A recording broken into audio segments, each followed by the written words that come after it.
thonë mirë për në Kur'an thuhet që Isa I ka vdekë. Pse? Allahu ka thonë, idh qala Allahu ya Isa, inni mutawaffika wa rafiuka ilayya. O Isa, unë ty do të mutawaffik dhe do të ngreste, unë fjala mutawaffik nënkupton sipërfaqësisht vdekjen. A ka vdekë Isa alayhis salam? Faktet tjera të gjitha, si nga Kur'ani, si nga Suneti, tregojnë se nuk ka vdekë. Prandaj kjo fjalë, kanë thënë dietarë, duhet të interpretohet. Dhe cili është interpretimi?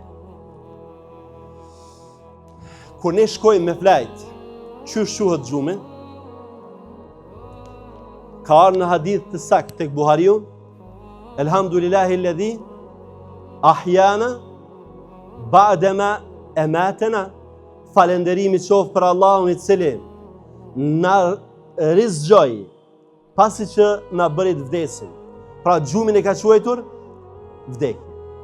Edhe këtu, sipas disa dietarëve, ngritja e Isait alayhis salam është bërë në gjendje xhumin. Prandaj Allahu po I thotë, o Isa, unë ty do të ngris në gjendje xhumin. Dhe ka dhe një interpretim gjuhësor që fjala mutawaffik e ka kuptimin e qabd. Qabd do të thotë me kap. Allahu I thotë Isait alayhis salam, unë ty do të kapi dhe do të ngriti tek unë në qiell. Prandaj fjala mutawaffik nuk mund të merret, ky ajet Kur'anit që ne lexuam, nuk mund të merret si bazë, si dëshmi se Isa alayhis salam ka vdekur.